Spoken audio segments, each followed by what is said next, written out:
ini, ya, mungkin kita tidak perlu lama-lama lagi ya, karena mumpung semangatnya masih ini daripada nanti turun lagi gitu ya semangatnya. Nah, saya rasa saya tidak perlu lagi membuka dengan pantun gitu ya. Langsung saja saya panggil dua narasumber hebat yang sudah hadir pada hari ini, ya. Dan kesempatan pertama saya panggil Bapak Heru Saputra Lumbangaol, SHMH. Beliau ini adalah dosen Fakultas Hukum yang sekaligus juga anggota Pusat Masih muda ya, opa-opa, om tante, ya. Baik, silakan. Iya, silakan Pak, bisa ambil di mana tempat yang nyaman. Bisa. Baik, kemudian yang kedua, nah ini lagi nih, ya, narasumber kita yang masih muda tapi banyak prestasi gitu ya. Dan beliau ini juga catatan yang penting, mungkin sempat punya pengalaman sebagai staf khusus ya di DPR. Baik, kepada saya mau panggil Bapak, nanti ketuaan ini ya. Oke, tapi nggak apa-apa ya, karena sudah jadi narasumber ini, jadi sah-sah aja begitu ya Pak Ketua. Pak Nofri ya, baik. Kepada Bapak Reksi Mirhahani, susah ya namanya tuh. Betul, saya baru ini tadi Pak, saya belajar itu tadi mengucapkan namanya. Kepada Bapak Reksi Mirhahani, SHMH, silakan mengambil mikrofon. Baik, tadi saya mengikuti sesi pertama yang dimoderatori oleh Ibu Dr. Vita, seru sekali gitu ya. Seru sekali topiknya, kemudian bicara tentang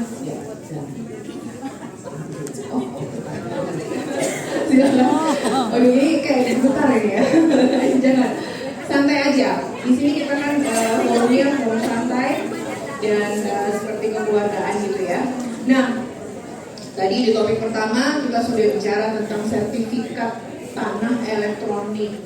Itu adalah konsekuensi dari kemajuan era sekarang gitu ya. Jadi kita nggak bisa menolak dan pemerintah juga harus mengikuti gitu ya era digital itu dengan memfasilitasi atau memberikan kebijakan-kebijakan atau penerapan sertifikat elektronik.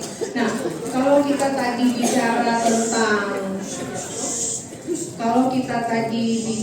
tentang sertifikat elektronik gitu ya, dan itu kaitannya kita bicara tentang kepemilikan apa? Kepemilikan tanah ya.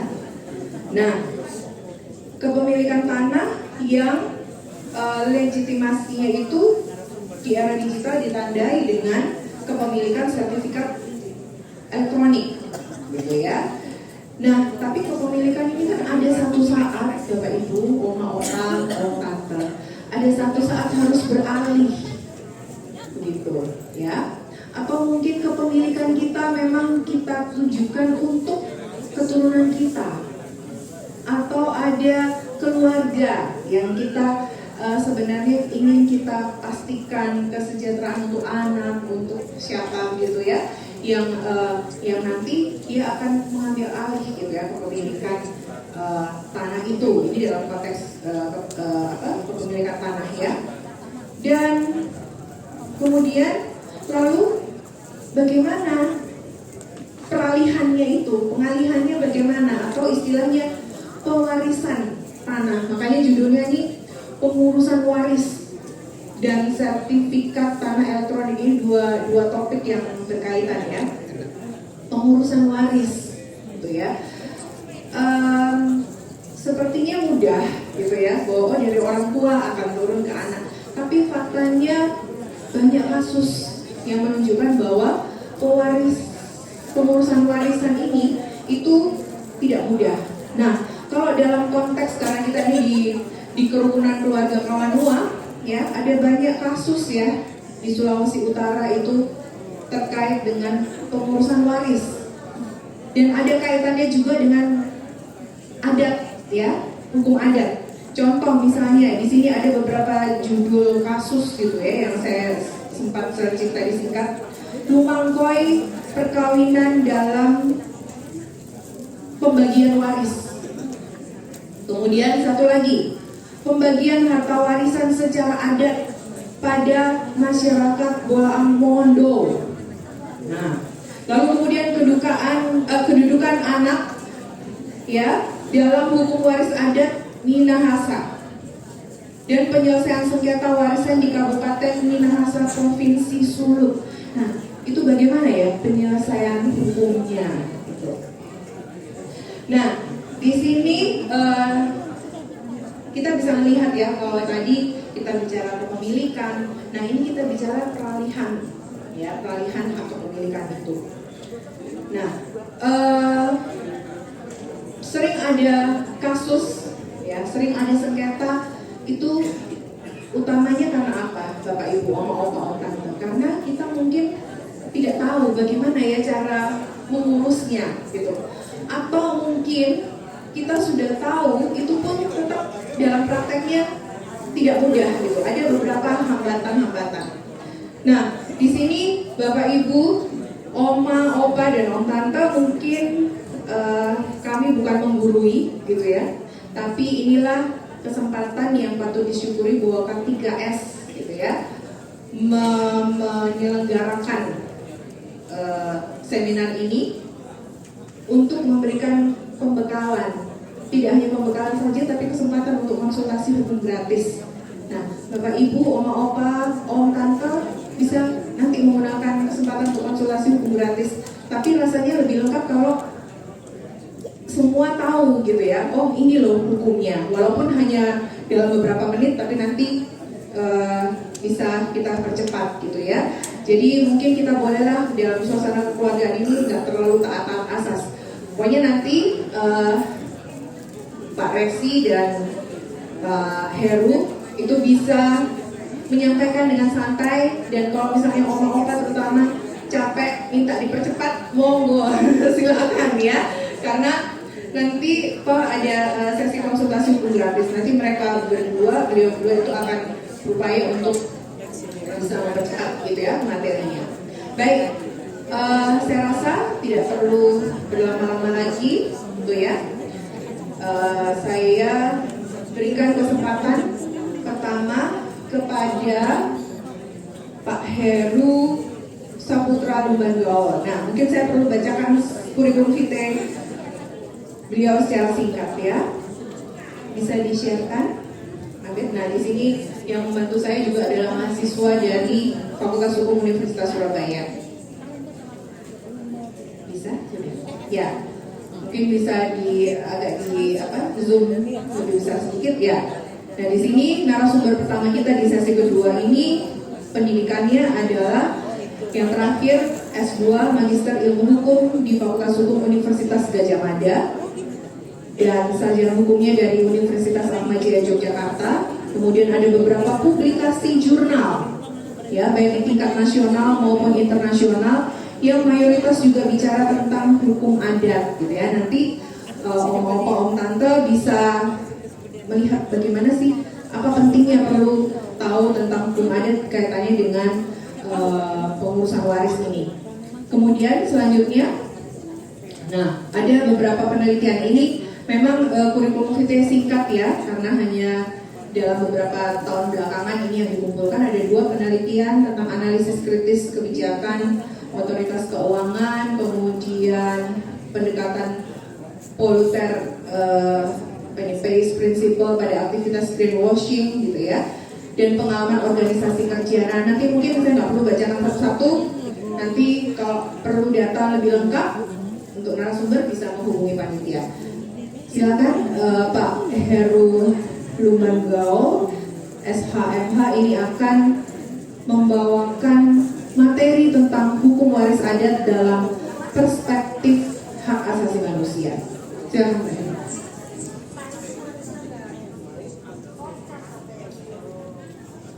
Selamat sore semua Bapak Ibu. Assalamualaikum warahmatullahi wabarakatuh. Terima kasih Bu Sonia atas waktu dan kesempatannya.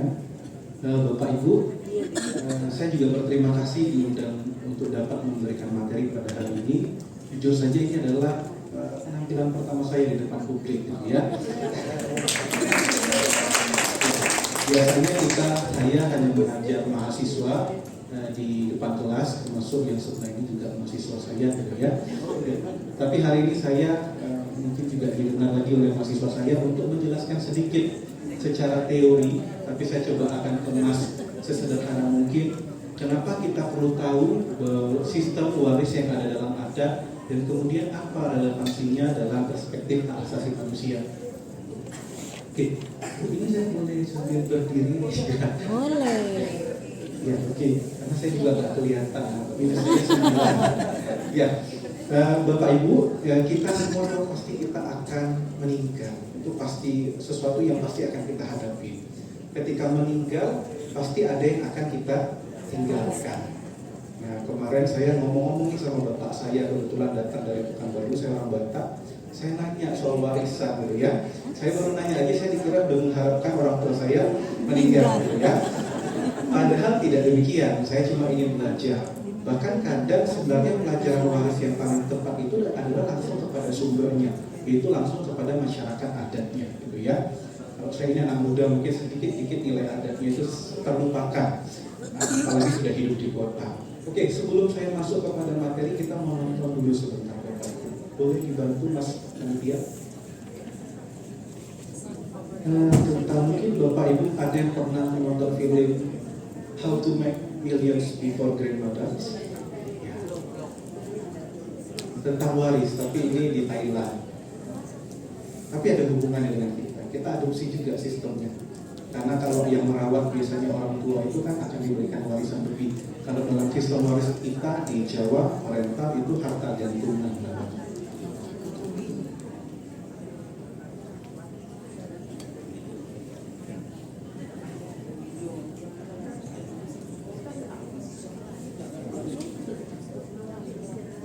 Sambil menunggu video saya jelaskan sedikit ya. Ya, mungkin kalau kita berhadapan dengan sistem hukum kita tahu waris ada pluralisme dalam hukum waris kita, di mana di negara kita sendiri memberikan sistem pewarisan itu pembagiannya bisa menjadi tiga hal. Ada yang waris berkawal perdata, waris berdasarkan hukum Islam dan juga hukum adat. Dan tiga-tiga ini sebenarnya masih eksis tergantung dari penggunaannya dalam masyarakat, gitu ya. Sebenarnya ketika kita kaitkan dengan HAM, negara dalam hukum waris secara nasional pasti memberikan perlindungan. Tidak ada pembedaan antara waris laki-laki dan perempuan. Tapi kalau masuk dalam masyarakat adat, terutama patriarki, gitu ya, meski tidak semua. Karena kalau di Minahasa yang saya baca, laki-laki dan perempuan sama saja dapat waris. Tapi kalau saya di Batak, gitu ya, perempuan itu tidak mendapatkan waris sama sekali, termasuk kepada janda, gitu ya. Jadi saya malah sadar ini Minahasa berarti telah mengakui yang namanya konsep kesetaraan gender. Malah kalau di Minahasa yang saya tahu lagi adalah bahkan pembagian waris pun tidak harus lebih banyak laki-laki atau perempuan, bisa jadi banyak perempuannya jika memang disepakati. Jika dilihat mungkin adik perempuannya jauh lebih miskin kehidupannya, nah ruang kesepakatan itu sangat terbuka. Bisa atas, sudah bisa ya?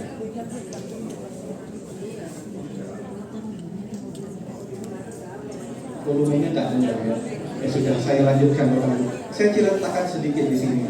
Dalam adegan ini, cucu yang bernama M ini protes kepada neneknya. Karena selama masa neneknya sakit dia berupaya merawat, meskipun tujuan dia merawat pertama tidak tulus gitu ya, melainkan mengejar rumah peninggalan sang nenek. Nah tapi sang nenek justru pada akhirnya memberikan rumah itu kepada paman bungsunya, gitu, karena pamannya terlilit hutang. Makanya si M ini tadi protes ke neneknya, gitu ya, kok saya tidak diberikan si nek, gitu ya, padahal saya kan yang sudah merawat, gitu ya. Dia menanyakan dia ada di peringkat keberapa di dalam hati sang nenek, gitu ya. Boleh skip aja, boleh dilanjutkan. Oke, nah inilah permasalahan sebenarnya dalam hukum waris kita. Kalau yang punya warisan ya, Nah, tadi saya dengar di belakang Bapak Ibu ngomong kalau ada warisan ya tetap di sini, kalau nggak ada warisan bisa pulang ya. Yang jadi masalah itu kalau punya warisan ternyata pihak keluarga belum lama dikubur keluarganya sudah memperebutkan warisan tersebut.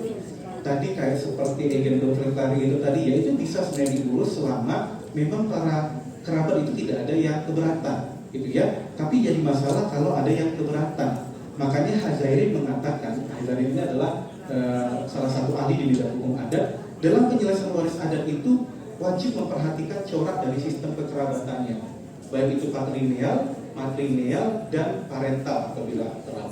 Boleh dilanjutkan?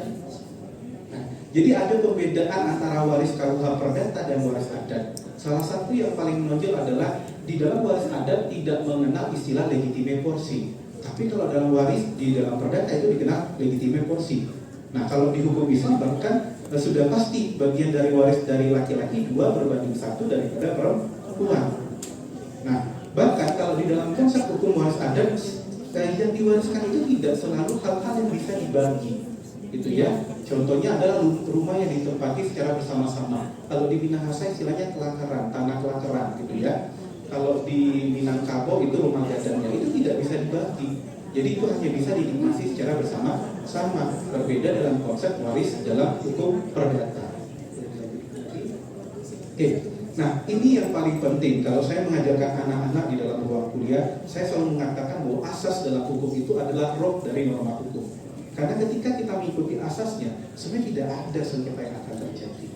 Ya, apa saja asasnya? Pertama adalah asas ketuhanan. Jadi dalam kewarisan adat itu ada nilai-nilai ketuhanan. Nilai ketuhanan dimaksud di sini bukan menyembah Tuhan Yang Maha Esa saja, gitu ya. Tapi ada rasa malu kita ketika kita mengharapkan rakus terhadap harta warisan. Karena apa? Pengelolaan harta warisan itu harus tujuannya untuk asas kebersamaan. Makanya kalau pembagian waris secara adat diundang seluruh keluarga. Itu Bapak Ibu, jadi disepakati secara bersama-sama beberapa pembagiannya. Kemudian ada asas kerukunan dan kekeluargaan. Itu tidak harus selalu pembagiannya sama rata, tapi dilihat apakah itu bisa membangun kebersamaan kita sebagai keluarga. Jadi asas keadilannya bukan asas keadilan yang sama rata bagi setiap orang gitu ya, meskipun ada yang juga pembagiannya sama rata. Nah, yang paling terakhir adalah asas musyawarah mufakat. Ini terjadi ketika terjadi sengketa. Makanya dalam masyarakat adat itu jarang sekali sebenarnya mau membawa masalah itu keluar dari lingkungan kekerabatannya. Karena apa? Ada rasa malu. Biasanya ya disimpan aja dalam keluarga mereka, atau paling jauh nanti melibatkan para kepala desa atau tutu adat. Namun perkembangan saat ini banyak sekali kan sengketa waris adat yang masuk adalah gugatan pengadilan, baik pengadilan agama maupun pengadilan negeri. Nah, sistem kekerabatan kita itu, sistem waris kita sebenarnya dipengaruhi oleh sistem kekerabatan kita yang ada 3. Tadi adalah parental yang menarik garis keturunan dari ayah dan ibu. Itu contohnya di Jawa. Ya. Kemudian ada matrilineal yang menarik garis keturunan itu hanya dari garis keturunan ibu. Ini contohnya di Minangkabau dan ada juga Jawa. Selanjutnya patrilineal. Nah, menarik garis keturunan dari garis bapak atau ayah. Ini seperti di masyarakat ada Batak Toba dan Minahasa. Nah, tapi meskipun sistem kekerabatan ini misalnya dibagi 3, dalam satu sistem kekerabatan pun pembagian waris bisa jadi berbeda. Seperti tadi yang saya sampaikan, di adat Batak Toba perempuan tidak menerima warisan, tapi di Minahasa warisan itu diberikan rata kepada anak laki-laki dan perempuan. Nah, ini yang membuat jadinya kalau belajar waris itu tidak cukup 1 tahun 2 tahun, penelitiannya harus bertahun-tahun. Boleh dilanjutkan? Nah, ini adalah bentuk waris. Jadi terhadap harta waris tidak selalu semua bisa dibagi-bagi secara individual seperti dalam KUH Perdata. Yang individual bisa dibagi-bagi contohnya adalah harta pencarian atau harta gonogini, gitu ya. Nah, ada harta yang sifatnya kolektif, hanya bisa dimanfaatkan secara bersama-sama. Tadi tanah kelakaran atau rumah gadang, gitu ya, atau tanah menyanak di Lampung.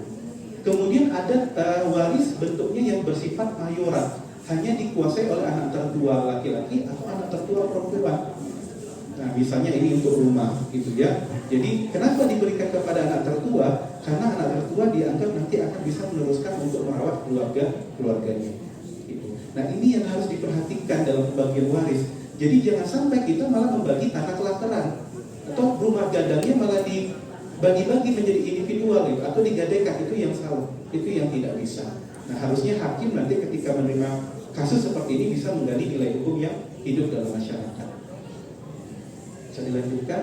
Nah saya akan berikan contoh pertama sistem kewarisan adat parental atau bilateral. Saya ambil contohnya di Jawa, gitu ya. Di Jawa ini ada model pembagian waris asas sepikul segendong dan dudung kupat. Jadi kalau sepikul segendong ini berangkat dari filosofi mata pencarian masyarakat Jawa kan bertani. Jadi hasil tani itu dibawa laki-laki itu dengan cara memikul, perempuan dengan cara menggendong. Jadi ada pun alasan kenapa laki-laki itu lebih banyak dapatnya karena kemampuan dia untuk bisa memikul tadi apa yang dia cari, gitu ya. Ini tentu dipengaruhi oleh konsep-konsep hukum Islam sebenarnya 2/1. Kemudian ada asas dudung kupat. Nah, dudung kupat ini lebih merata, pembagiannya sama untuk setiap anak laki-laki dan perempuan. Nah, mana yang digunakan masyarakat Jawa? Bisa dua-duanya, tergantung kesepakatan. Oh ya, Bapak Ibu. Nah, susunan kelompok waris masyarakat adat Jawa itu pasti pertama kali adalah somahnya. Suami, istri, dan keturunannya, gitu ya. Jadi ahli waris pertama adalah anak laki-laki dan perempuan keturunan mereka. Ketika tidak ada, masuk ke ayah dan ibu, nenek dan kakek, dan seterusnya ke atas. Kemudian saudara-saudara pewaris dan keturunan mereka yang keluarga sedarah menurut garis ke samping dengan pengertian keluarga terdekat mengecualikan keluarga yang jauh. Ini adalah susunannya. Jadi nomor 2 bisa diberikan ketika nomor 1 tidak ada. Begitupun nomor 3. Sudah dilanjutkan? Boleh dilanjutkan lagi? Nah, ada konsep kita dengar harta gono gini. Kita pikir itu kan dari hukum barat gitu ya Bapak Ibu. Sebenarnya itu dari hukum Jawa, dari hukum asli bangsa kita sendiri. Gono gini itu berasal dari kata Jawa. Gono itu suami, gini itu istri. Ini harta yang dibagikan gitu ya. Harta bersama yang dibagikan manakala manakala pihak kedua belah pihak itu bercerai atau salah satu pihak itu meninggal dunia. Nah ini konsep harta gono gini ini dibagi jadi kalau ada harta peninggalan harus dibagi dua dulu harta bersamanya. Baru nanti harta yang ditinggalkan bapak itu akan dibagi lagi kepada anak-anak yang ditinggalkan. Seperti itu. Sudah dilanjutkan lagi. Nah ini sistem kewarisan adat matrilineal. Agak numpuk ya, maaf ya Bapak Ibu. Kemarin saya kerjakannya seperti apa? Bagus ini. Ya program seperti ini. Ya. Kalau sistem matrilineal saya ngambil contohnya dari Minangkabau karena itu yang paling banyak dikaji. Di Minangkabau kedudukan ibu ataupun dokandong itu menjadi sangat sentral karena dia mengurus keturunannya, mengurus pendidikan dan mengurus soal kesejahteraan keluarganya. Nah, tapi bukan berarti laki-laki itu tidak punya peran. Laki-laki itu punya peran mewakili keluar kepentingan dari kaumnya, terutama soal pembagian waris. Karena untuk pembagian warisnya harus persetujuan dari mama kepala waris. Nah, bagaimana kelompok pembagian warisnya? Jadi waris di dalam masyarakat Minangkabau itu diwariskan dari mama kepada kemenakan. Kemenakan ini adalah anak-anaknya. Anak di garis pertama adalah anak kandung. Kemudian kemenangan bertali adat yaitu saudara sesuku yang bernama di bawah penghulu suku. Kemudian kemenakan bertali budi, seseorang yang datang ke rumah dari kampung lain kemudian dirawat oleh keluarga tersebut. Nah yang paling unik adalah kemenakan bertali emas. Ini sama seperti sistem anak angkat. Nah tapi untuk dia bisa kemenakan bertali emas pasti ada upacara adat yang harus dilakukan dengan membayar sejumlah uang kepada keluarga asal sehingga hapuslah garis keturunan dari keluarga yang asal. Nah jika dari 1, 2, 3, 4 ini tidak ada secara susunan maka punahlah tadi namanya waris tersebut dan harta warisan tersebut akan berada di penguasaan pengawas suku. Gitu. Oke, boleh dilanjutkan? Oke, karena masyarakat Minangkabau ini sangat kental dengan pengaruh agama Islam, gitu ya. Ini menjadi pertanyaan juga, gitu ya. Kok bisa kedudukan laki-laki itu lebih rendah daripada perempuan? Padahal kalau di hukum Islam kan sebaliknya 2/1. Maka pada 2 Mei 1952 di Bukit Tinggi terjadi kesepakatan yang dikenal sebagai kerapatan orang 4 jenis yang dihadiri oleh para ninik mama, alim ulama, cerdik pandai dan angkatan muda yang datang dari seluruh alam Minangkabau. Di sana disepakati ada 2 harta yang bisa dibagi. Harta pusaka tidak dapat dibagi-bagi dan harta pusaka rendah. Harta pusaka tinggi dan harta pusaka rendah. Harta pusaka rendah ini yang dapat dibagi-bagi kepada masing-masing anak laki-laki dan perempuan, tapi dengan catatan memperhatikan hukum syariahnya. atau hukum Islamnya. Oke, bisa dilanjutkan lagi. Oke, yang terakhir adalah sistem pewarisan adat patrilineal. Ini yang seringkali menjadi pertentangan karena dianggap mendiskriminasi salah satu peran gender, yaitu biasanya perempuan atau juga kepada janda, gitu ya. Nah, yang saya ambil contoh sebenarnya adalah masyarakat Batak. Saya mau ambil Minahasa, tapi sebenarnya saya rasa tidak ada masalah karena adil pembagiannya, gitu ya. Kalau di Batak, karena saya orang Batak, kebetulan saya juga punya adik perempuan, kadang sistem perkawinan jujur itu kami rasa itu mendiskreditkan perempuan. Karena seolah-olah perempuan itu dibayar untuk masuk dalam tren kerabat suami, sehingga putuslah hubungannya dengan keluarganya, gitu ya. Yang jadi masalah ketika dia nanti ditinggal suami, lalu bagaimana hak dia untuk mewaris untuk jandanya? Lalu untuk anak perempuan bagaimana? Padahal dalam beberapa kasus yang saya diskusikan juga dengan banyak dosen-dosen di luar sana, bahkan orang tua sendiri mengatakan tidak selalu anak laki-laki yang merawat orang tuanya. Bahkan anak perempuan itu punya tanggung jawab lebih daripada anak laki-lakinya.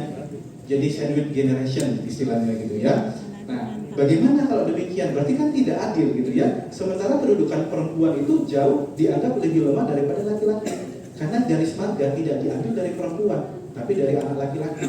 Makanya tidak heran dalam sistem patriarki, ketika keluarga tidak punya anak laki-laki, itu akan dikejar terus sampai punya anak laki-laki. Yaitu buktinya nenek saya sendiri, gitu ya.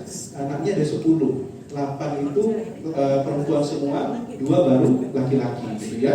Jadi dikejar terus sampai dapat laki-laki. Nah, pusingnya saat pembagian waris, gitu ya. Untung nggak ada harta yang bisa dibagikan, jadi aman, gitu ya. Jadi konflik waris ini cuma terjadi ketika ada harta yang bisa dibagikan, gitu ya. Oke, boleh dilanjutkan lagi Bapak Ibu. Nah, ini adalah susunan garis keutamaan dari waris adat Batak Toba. Anak laki-laki beserta keturunannya, kemudian ayah pewaris, saudara laki-laki beserta keturunannya, kakek, dan terakhir adalah paman dari garis ayah beserta keturunannya. Loh, kenapa paman itu bisa mendapat waris?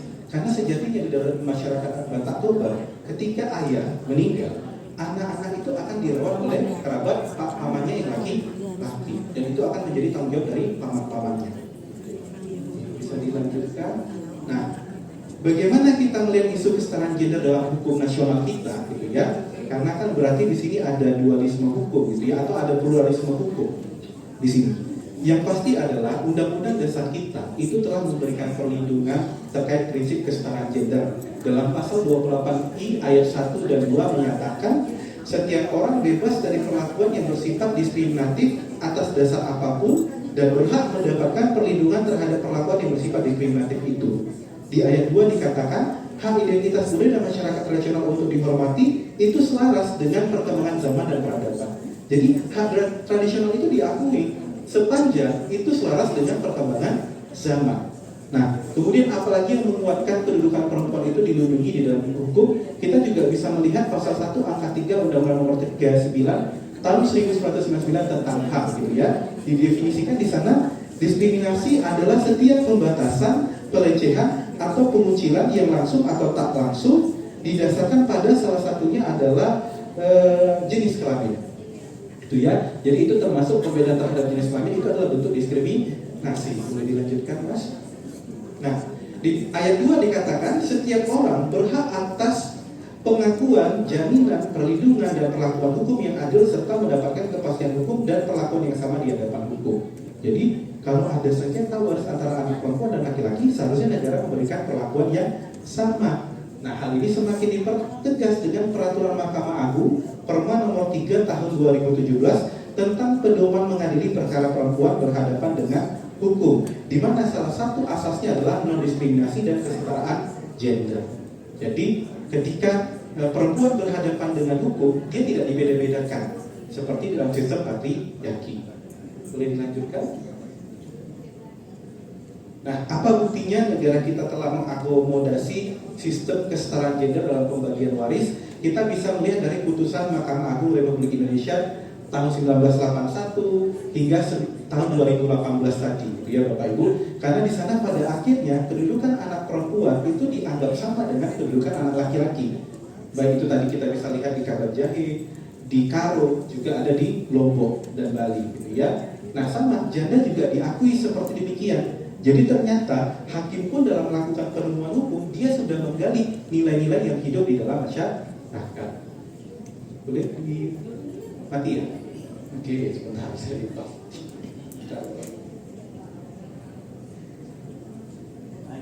Oke, sudah boleh dilanjutkan. Nah, jadi kita muncul pada kesimpulan lah ya, dua kesimpulan. Berarti hukum waris adat itu selalu tidak adil, gitu ya? Ada pertanyaan seperti itu. Saya bisa mengatakan tidak selalu demikian. Karena apa? Hukum adat itu merupakan the living law.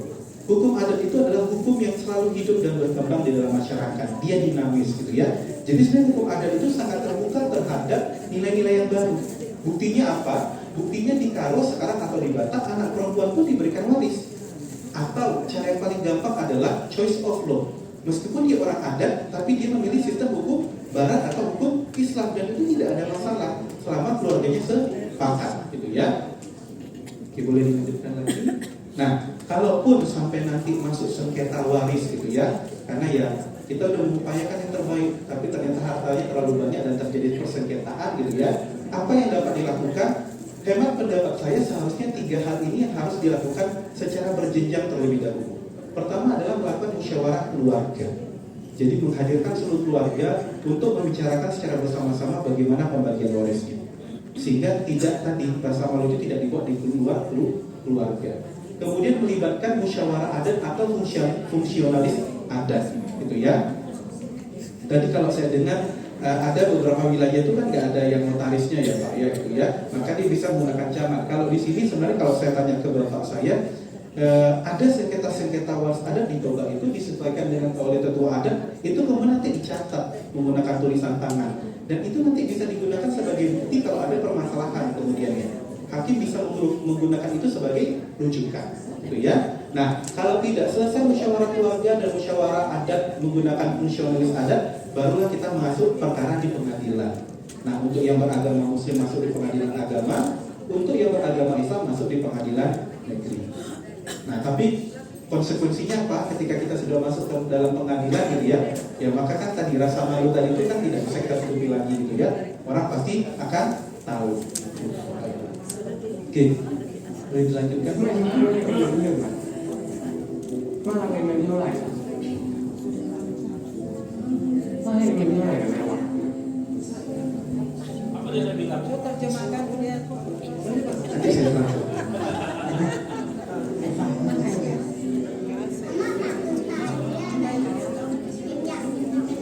Urus panenek nenek kesehatan.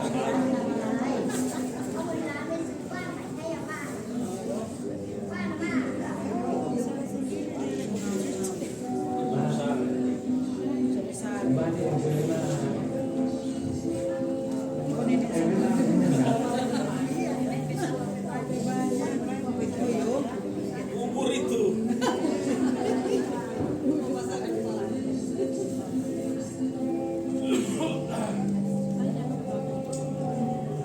Oke, saya translate ya Pak ya. Jadi di dalam percakapan video tadi, di awal kan tadi M ini bertanya ke neneknya, aku ini ada di peringkat berapa nih? Kenapa aku nggak dapat warisan gitu ya? Di akhir film ternyata diketahui neneknya selama ini telah menyimpan deposit untuk sang cucu yang dapat ditarik ketika neneknya meninggal. Cucunya nggak tahu sama sekali gitu ya, dia baru terkejut setelah neneknya meninggal, dia dapat pemberitahuan dari bank bahwa ini ada deposit yang telah ditarik sang nenek selama berpuluh-puluh tahun. Nah, memang kalau yang sedihnya di sini adalah akhirnya uang itu digunakan bukan untuk kepentingan pribadinya cucunya, tapi untuk membangun atau menyediakan rumah peristirahatan terakhir bagi sang nenek, gitu ya. Nah, inilah Bapak Ibu. Mungkin boleh saya terakhir. Sebelum saya menutup, saya mengutip satu pendapat dari Peter Stropley bahwa warisan itu bukanlah meninggalkan sesuatu untuk orang lain, tetapi warisan adalah meninggalkan sesuatu di dalam diri orang lain, gitu ya. Karena dalam masyarakat adat sebenarnya warisan itu tidak selalu harta, gitu ya. Kasih sayang orang tua itu sebenarnya adalah warisan. Seperti konsep di Batak, bapak saya selalu bilang, saya tidak akan meninggalkan harta, tapi sekolahlah setinggi mungkin, sampai hutang-hutang pun pasti orang tua akan mengupayakan. Gitu Bapak Ibu. Sekian dan terima kasih.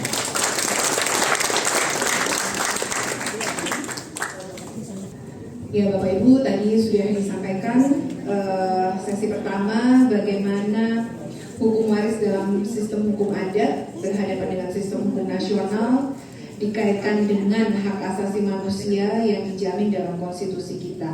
Kemudian ada beberapa adat istiadat dan hukum adat dari wilayah lain di Indonesia, itu sebagai perbandingan saja untuk adat istiadat di Minahasa terkait dengan waris gitu ya. Dan juga tadi dijelaskan ini yang perlu Bapak Ibu, Oma Opa, Om Tante tahu tentang ada asas, ada prinsip-prinsip ya yang itu harus menjadi acuan kalau kita mau benar-benar adil gitu ya. Ada asas, ada prinsip-prinsip yang tadi sudah disampaikan oleh Pak Heru yang tidak bisa diabaikan gitu ya. Jadi nanti ketika ada yang ingin mengurus waris atau ingin menyelesaikan masalah waris gitu ya, jadi mungkin bisa berpatokan pada prinsip-prinsip ini teori, tapi ini hal yang mendasar dalam hukum waris yang Bapak Ibu, Oma Opa, Om Tante harus tahu aspek hukumnya ya. Jadi ada bekal gitu. Terima kasih kepada K3S yang sudah menginisiasi acara seminar ini sebagai pembekalan gitu ya. Dan saya rasa di acara seminar ini prinsip Sito Tumoto itu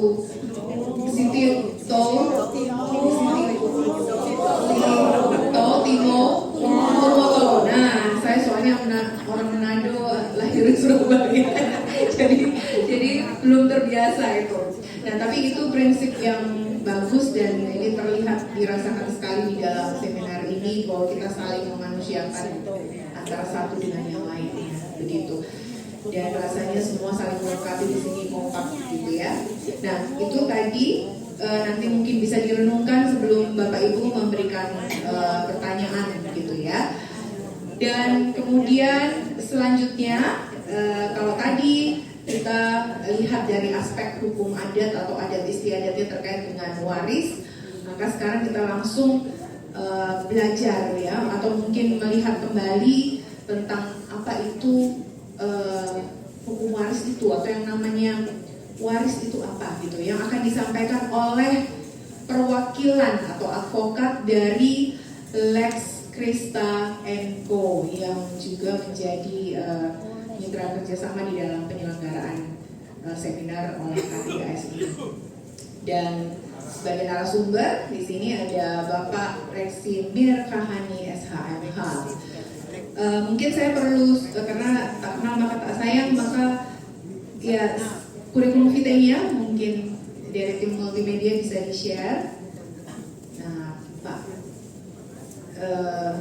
Reksi ini masih muda tapi prestasinya cukup banyak gitu ya. Dan salah satu mahasiswa teladan di Fakultas Hukum, alumni yang punya capaian mahasiswa teladan di Fakultas Hukum Universitas Surabaya, selain sebagai staf khusus DPR ya.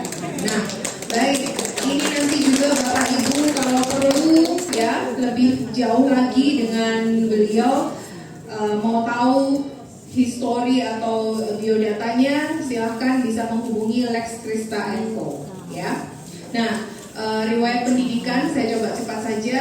Magister Ilmu Hukum dari Universitas Erlangga, Surabaya, pendidikan terakhir ya. Kalau sarjana ilmu hukum pasti dari Universitas Surabaya, IPK-nya tinggi-tinggi ini ya. Dengan kalau UNER dengan predikat cum laude dan lulusan terbaik kedua ya. Iya, itu di UNER ya, S2 di UNER. Kemudian kalau di S1 Ubaya juga lulus dengan predikat cum laude dan mahasiswa teladan. Susah loh itu Bapak Ibu kalau mencapai itu. Jadi saya sudah setengah tua ini ya, sudah nggak muda lagi. Jadi kalau lihat ada generasi muda yang punya potensi, rajin gitu ya, dan mau maju, itu rasanya ikut senang gitu ya. Oma Opa, Om Tante gitu ya, kalau melihat anak-anak itu yang muda-muda seperti itu, ya itulah generasi kita ya, generasi Indonesia. Harapan kita tentunya lebih baik dari pendahulunya ya, dan tergantung juga apa yang kita wariskan gitu kepada mereka. Dan pengalaman pekerjaan sebagai partner advokat dari tahun 2024 masih fresh ya, tapi prestasinya sudah cukup banyak. Internship lawyer ya, dan juga staf internship, staf ahli, tenaga ahli di DPR RI ya. Jadi semua proposal itu yang dibuat, yang dihasilkan oleh DPR, beliau ini yang mengasuhnya, gitu ya. Jadi kemudian event moderator intern dan seterusnya liaison officer gitu. Kemudian lanjut lagi, Pak. Nah, ini pencapaiannya ya. Nah, selain tadi prestasi akademik juga ada prestasi-prestasi ya. Top 4 finalist legal opinion. Nah, ini jago bikin legal opinion ya. Fakultas Hukum Universitas Hasanuddin Makassar. Ya, kemudian juara 1 penulisan esai dialektika mahasiswa. Yang penyelenggaranya adalah Fakultas Hukum Islam Universitas Islam Negeri Sunan Ampel Surabaya.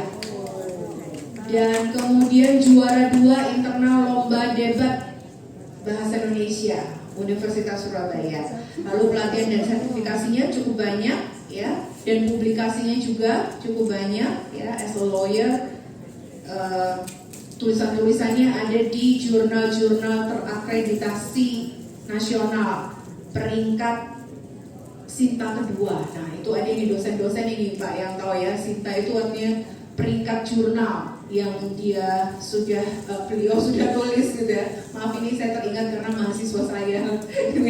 Beliau sudah mantan mahasiswa ya, Reksi salah terus ibu ini ngomongnya.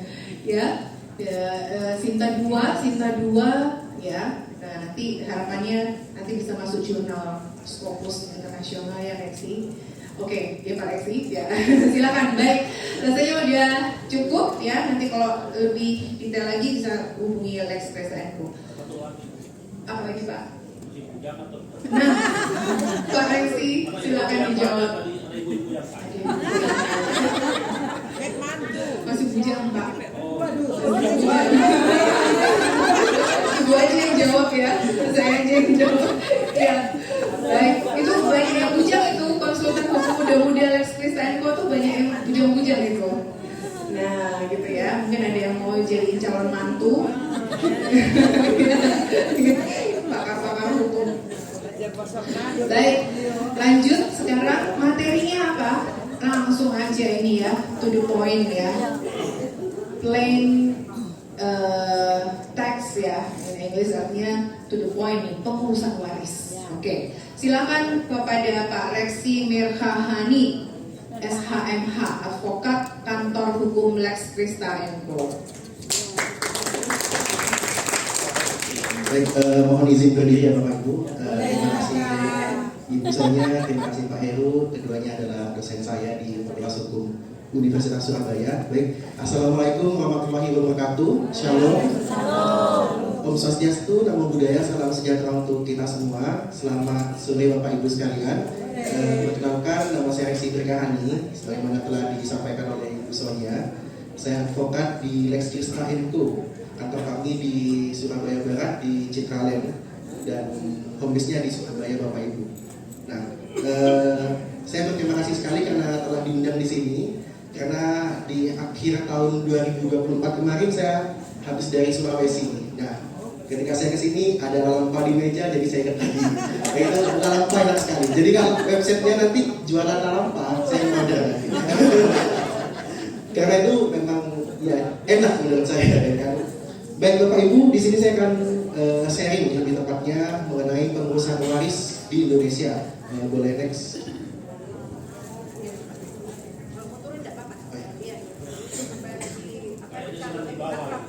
Baik, kedepannya Bapak Ibu saya akan membahas mengenai hukum waris. Pada intinya kompleksitas hukum waris di Indonesia. Nanti saya akan menjelaskan bagaimana beragamnya sistem hukum. Bagaimana kemudian jika orang tuanya non-muslim, anaknya muslim, hukum waris apa yang digunakan. Bagaimana kemudian jika anaknya pindah menjadi warga negara lain, bagaimana hukum waris yang digunakan. Nah, ke depan saya akan menjelaskan tentang hal itu. Saya juga akan menjelaskan mengenai urgensinya waris apa. Kenapa sih penting ngurus waris ini? Itu kan hal yang tabu. Ketika kebetulan bapak saya juga sudah meninggal. Ketika bapak saya meninggal sampai detik ini saya pun juga belum melakukan pengurusan waris. Karena ketika saya akan bertanya kepada orang tua saya, kepada mama saya dan saudara-saudara saya, pasti akan timbul citra yang buruk Bapak Ibu. Wah, seakan-akan saya ngejar warisan seperti itu. Padahal pengurusan warisan harus dilakukan terlebih dahulu karena itu penting. Kemudian saya juga akan menjelaskan mengenai perencanaan warisnya serta contoh dan diakhiri dengan kesimpulan. Oke, next.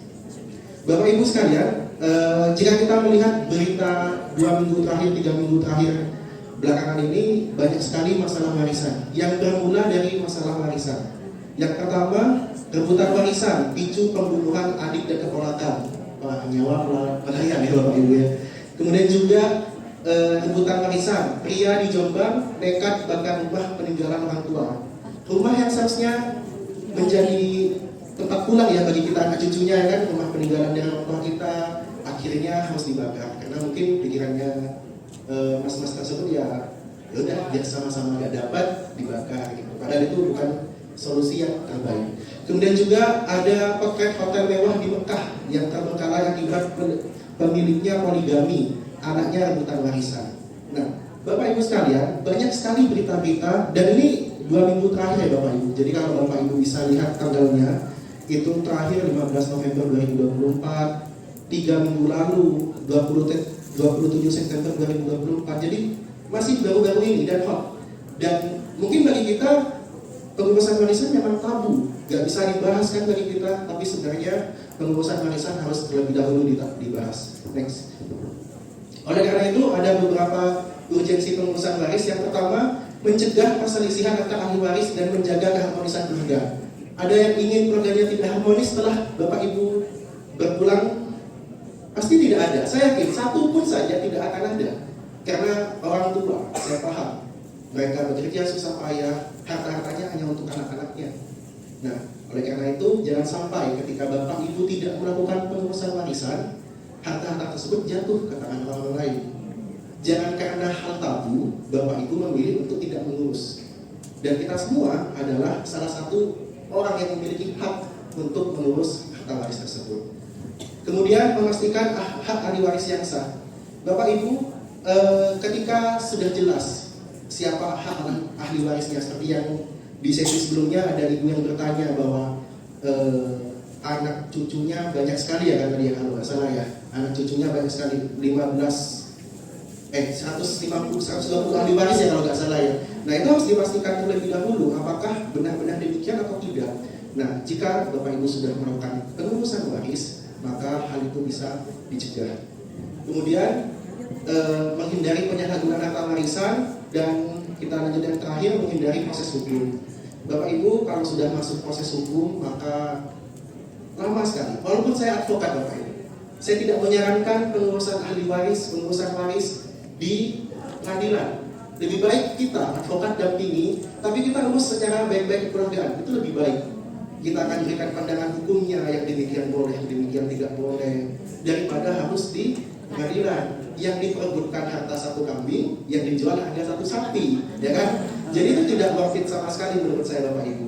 Jadi Bapak Ibu lebih baik untuk mengurus terlebih dahulu. Oke, next.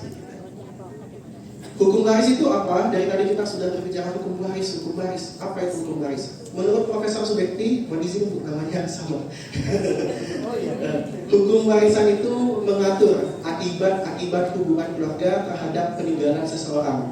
Kemudian menurut Prof. Sudiman Karto Hadiprojo, hukum waris adalah semua kaidah hukum yang mengatur bagaimana nasib kekayaan seseorang yang meninggal dunia dan siapa-siapakah yang berhak atas kekayaan itu. Bapak Ibu mungkin kelihatan ribet ya, apa sih hukum waris itu? Intinya sederhana. Hukum waris itu adalah orang meninggal, misal papa saya meninggal.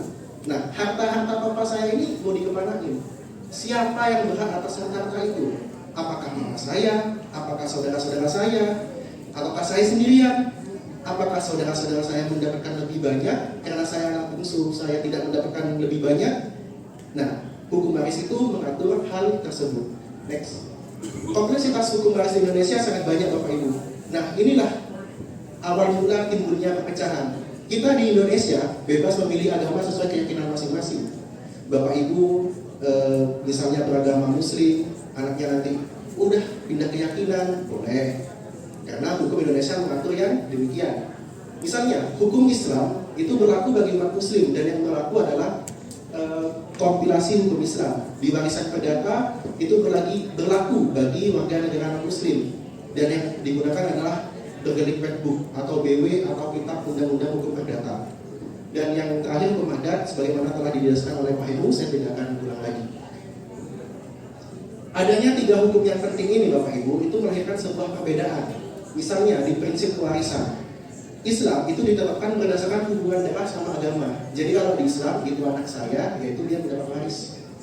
Nah, kalau di BW itu bebas, pewaris bebas menentukan ahli warisnya. Sebelum saya lanjut, saya akan jelaskan apa itu pewaris. Jadi pewaris itu adalah saya, misalnya saya meninggal dunia, saya disebut pewaris. Nah, yang berhak atas harta-harta saya itu ahli waris. Jadi kalau di TikTok Bapak Ibu lihat, perintis bukan pewaris, itu salah. Perintis bukan ahli waris gitu. Karena kan yang lebih berhak atas hartanya kan ahli waris. Kalau perintis ya pasti nanti akan jadi pewaris ke depannya kan, akan memindahkan aset-asetnya itu. Kalau di adat sesuai patrilineal atau matrilineal seperti yang telah Bapak Heru sampaikan. Kemudian bagian ahli waris, ini penting Bapak Ibu. Kalau di Islam dia menggunakan hukum faraid. Faraid itu hukum waris, laki-laki dapat 2, perempuan dapat 1. Kalau di BW hak waris itu setara untuk laki-laki dan perempuan. Jadi kalau hartanya 100 juta Bapak Ibu, anaknya ada 2, setelah harta bersama dibagi 2 kan, 50-50. Nah yang 50 dibagi 2 untuk anak-anak, 25-25. Itu adalah harta waris secara BW. Kemudian adat tergantung adat setempat gimana aturnya. Kemudian anak angkat dan ahli waris beda agama. Nah kalau di Islam Bapak Ibu, anak angkat itu tidak otomatis. Jadi kalau saya Islam misalnya, saya Islam, kemudian saya angkat anak, dia tidak dapat wasiat dan tidak dapat waris. Nah, kalau di BW, anak angkat itu bisa dapat waris, tapi dia harus hibah wasiat. BW itu kitab undang-undang hukum perdata, bergelik red book, hukum nasionalnya lah istilahnya, hukum nasionalnya. Nah, kalau di adat, dia itu tergantung adat setempat. Begitupun juga ahli waris beda agama. Kalau Bapak Ibu punya anak yang sudah beda keyakinannya sama Bapak Ibu, atau Bapak Ibu sendiri berbeda keyakinan dengan orang tua, kalau di Islam dia itu harus ada wasiat wajibat. Wasiat wajibat itu hak yang wajib diberikan oleh negara. Jadi dia harus dapat nih sepertiga bagian dari hak waris anak yang sah. Kemudian kalau di BW, kalau yang hukum nasionalnya, KUH Perdata, ahli waris beda agama itu tidak diatur. Jadi boleh-boleh aja kalau orang tuanya Kristen, anaknya Islam, ya tetap dia dapat warisannya, gitu. Tidak diatur. Jadi mengikuti agama dari pewaris itu berdasarkan putusan Mahkamah Agung di tingkat kasasi. Kalau di adat itu tergantung adat setempat Bapak Ibu. Oke, next. Bapak Ibu ada 4 golongan ahli waris. Ini kita mulai merujuk ke hukum perdata atau ke BW. Jadi ada 4 golongan ahli waris. Yang pertama, keluarga sedarah garis lurus ke bawah. Yang kedua, para orang tua, saudara-saudara laki-laki dan saudara-saudara perempuan maupun keturunan mereka. Yang ketiga, kakek nenek, ibu dan ayah kakek nenek, keluarga sedarah garis lurus ke atas lebih lanjut. Dan yang keempat, keluarga garis ke samping dan selebihnya. Oke, next. Nah, apa maksud dari golongan-golongan ini Bapak Ibu? Jadi ketika saya meninggal, saya kan menjadi pewaris. Nah, siapa yang berhak atas harta-harta saya terlebih dahulu? Ahli waris yang berhak pertama adalah golongan 1, anak-anak terlebih dahulu. Nah, misalnya A dan B adalah suami istri, A meninggal. Nah, yang berhak terlebih dahulu adalah C dan D, anak-anaknya. Bagaimana kemudian seperti yang kasus tadi, dapat tanah dari opa, anaknya meninggal. Nah, sekarang sisa cucu-cucunya. Cucu-cucunya disebut sebagai ahli waris pengganti Bapak Ibu. Jadi dia boleh menggantikan posisi anak papanya yang sudah meninggal. Dan itu dijamin oleh undang-undang seperti itu. Oke, next. Nanti kita pada dalam itu di booth konsultasi hukum ya Bapak Ibu ya, karena kan lebih ke permasalahan pribadi biasanya. Baik. Cara mewarisnya bagaimana? Sudah tahu penting, urgensinya penting. Cara mewarisnya bagaimana? Kalau menurut undang-undang ada 2, mewaris berdasarkan undang-undang atau mewaris berdasarkan surat wasiat. Mewaris berdasarkan undang-undang itu berdasarkan kedudukan sendiri. Kalau saya meninggal, saya otomatis kalau papa saya meninggal, otomatis saya jadi ahli warisnya. Itu ibu tanpa gugat kemanapun, bapak tanpa gugat kemanapun, itu gratis yang diberikan oleh undang-undang. Nah, yang kedua, mewaris berdasarkan penggantian. Papa saya meninggal, otomatis anak saya berhak atas warisan-warisan tanah-tanah, aset-aset milik papa saya, seperti itu Bapak Ibu. Kemudian mewaris berdasarkan surat wasiat. Surat wasiat adalah akta yang membuat pernyataan seseorang tentang apa yang dikehendakinya akan terjadi setelah ia meninggal dunia dan yang olehnya dapat dicabut kembali. Sebenarnya apa surat wasiat itu? Surat wasiat itu pernyataan kehendak Bapak Ibu. Saya tuh pengennya apa? Nanti ketika saya meninggal, harta-harta saya ini mau diapain? Misal, saya meninggal, tapi sebelum saya meninggal, saya bilang ke Bapak siapa namanya? Bapak Erik. Saya bilang ke Bapak Erik di surat wasiat itu, karena Bapak Erik sangat berjasa dalam hidup saya. Seluruh aset kekayaan saya tidak berikan kepada anak-anak saya. Saya berikan 100% untuk Pak Erik. Itu bisa dalam surat wasiat.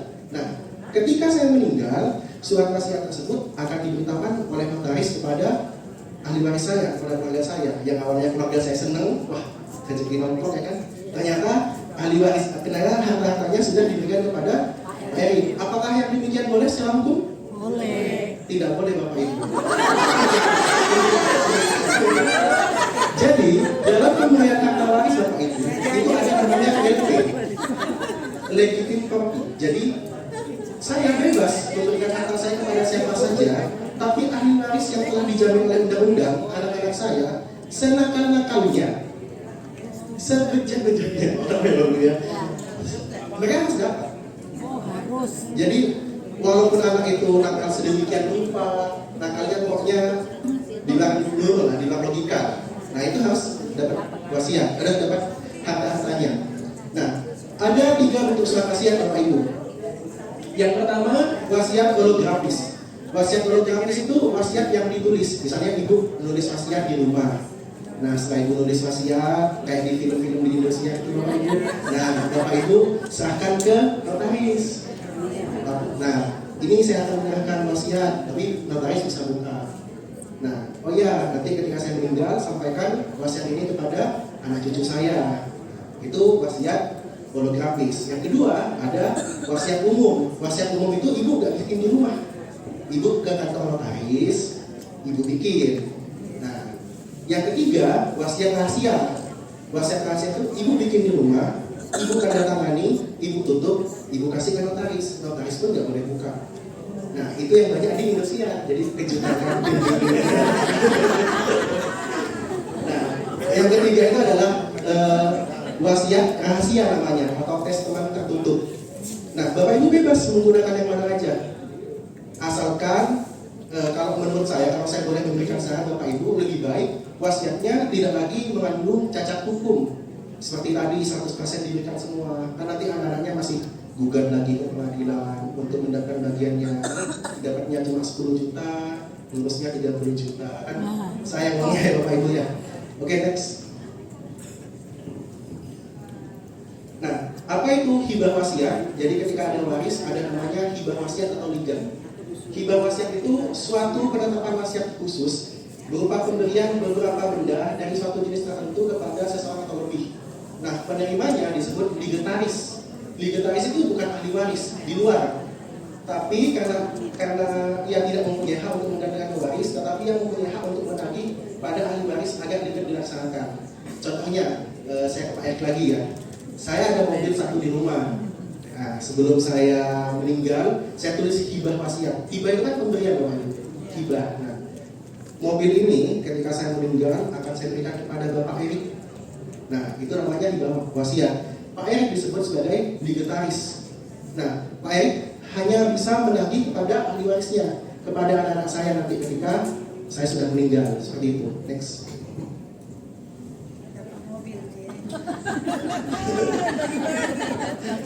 Batas dan kewajibannya ligataris.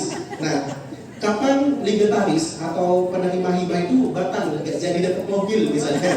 Nah, nggak jadi dapat mobilnya ketika saya meninggal, mobilnya udah dijual. Jadi sama Bapak Ibu, jadi sudah udah gak ada mobilnya, apalagi yang diminta ya kan. Nah, orang yang akan dapat wasiat tidak ada, sehingga dikenal transfer pooling. Misalnya yang dapat warisnya adalah Pak Erik, tapi Pak Erik sudah mendahului lebih dahulu dari saya gitu misalnya. Kemudian itu akan gugur apabila ahli waris testament menolak dan ahli waris testament tidak cakap untuk menerima. Kemudian ada juga kewajibannya. Jadi Pak Erik dia cuma dapat mobil nih Bapak Ibu, melekat juga kewajibannya yang menempel di Pak Erik karena dia mendapatkan mobil itu. Yang pertama, menanggung semua beban pajak kecuali ditentukan lain. Jadi pajaknya include ya Pak ya. Bapak yang bayar pajaknya nanti. Kemudian umumnya legalitaris tidak menanggung beban utang kecuali ditentukan lain. Jadi Bapak Ibu, warisan itu bukan cuma mengenai hartanya, tapi hutang Bapak Ibu itu tidak diturunkan kepada anak-anaknya. Nah, kalau Bapak Ibu berpikir anakku enak dapat uang, dia juga harus menanggung hutangnya yang sama-sama dibagi rata. Jadi kalau ada hutang 100 miliar itu dibagi rata, kalau anaknya 5 dibagi 5 seperti itu. Kemudian apabila pewaris mewajibkan suatu beban kepada beberapa penerima hibah, maka mereka wajib memenuhinya sebanding dengan besarnya hibah wasiat. Jadi kalau bebannya itu misalnya mobil tadi, bebannya itu melebihi harga mobilnya, nah itu nggak boleh, terlalu berlebihan. Kalau di pasal 962 BB. Oke, next. Nah, ini adalah LP, legitimate property. Ini yang saya maksud tadi Bapak ini. Jadi ketika saya meninggal dan saya memberikan semua aset yang saya punya untuk orang lain, maka dibatasi dengan LP. LP ini ditanggung oleh, LP ini diatur oleh undang-undang. Jadi LP itu adalah suatu bagian tertentu dari harta peninggalan pewaris yang diperuntukkan bagi ahli waris tertentu yang tidak dapat dihapus oleh pewaris. Jadi walaupun saya sudah menyatakan Bapak Erik tidak akan dapat sedikit pun dari harta warisnya, itu tidak boleh. Ada LP namanya, dan itu harus digugat di pengadilan untuk meminta hak-haknya. Kemudian yang kedua, yang berhak atas LP itu siapa? Mereka dalam garis lurus ke bawah dan mereka dalam garis lurus ke atas. Kemudian anak luar kawin yang diakui sah. Jadi misalnya sebelum menikah ada anak luar kawin, itu harus diakui sah terlebih dahulu Bapak Ibu, baru dia bisa mendapatkan LP-nya tersebut. Kemudian jika tidak ada ahli waris yang berhak atas LP, maka pewaris dapat memberikan seluruh harta peninggalannya kepada orang lain dengan hibah wasiat. Jika saya tidak punya anak, saya juga sudah tidak punya orang tua, saya juga sudah tidak punya saudara laki-laki atau perempuan, selamat Pak Erik dapat mobil. Karena sudah tidak ada lagi ahli waris yang berhak atas harta saya seperti itu. Bapak Ibu, kan tadi saya bilang saya ke Sulawesi, saya tepatnya ke Sulawesi, ke Palu, Kabupaten Tojo Una-Una. Bapak Ibu tahu? Bukan di Manado, tapi di Sulawesi juga. Ya, pokoknya setelah saya turun dari Palu, di Bandara Palu, saya ke Tojo Una-Una 10 jam Bapak Ibu. Puji Tuhan, besoknya saya suntik vitamin.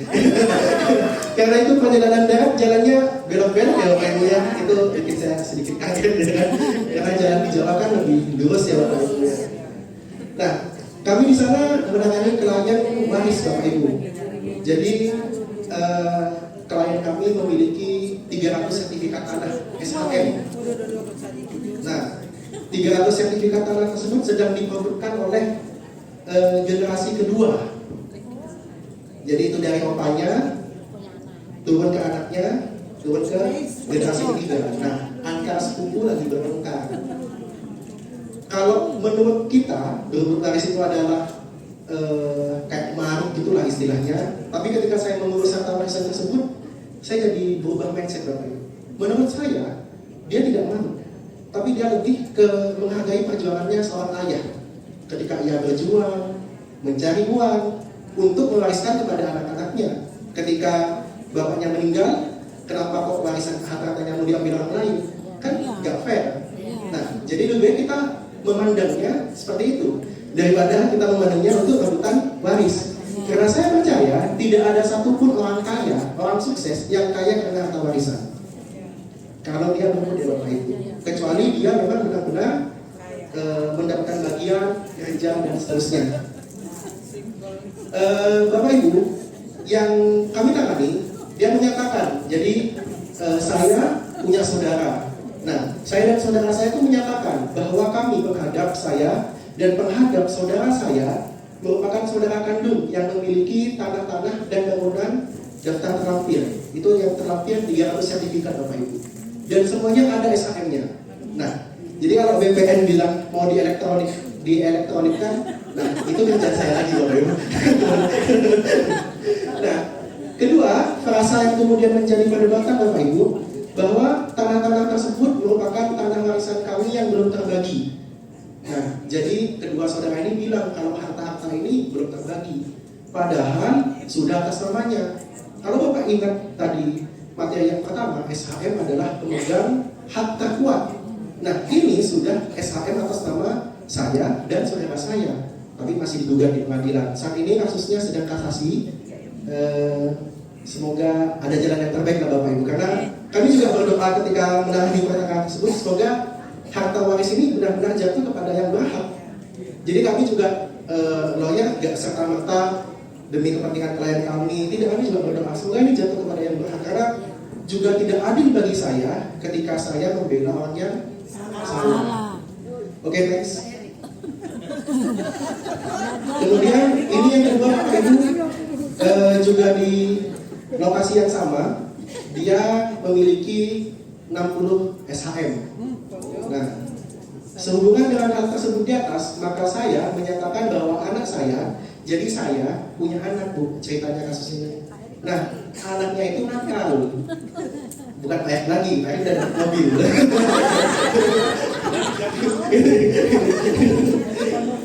Mas Stefan. Oke, nanti Mas Stefan. Saya suka nih Bu masalahnya. Nah, intinya dia punya 60 sertifikat, tapi anaknya ini nakal Bapak Ibu.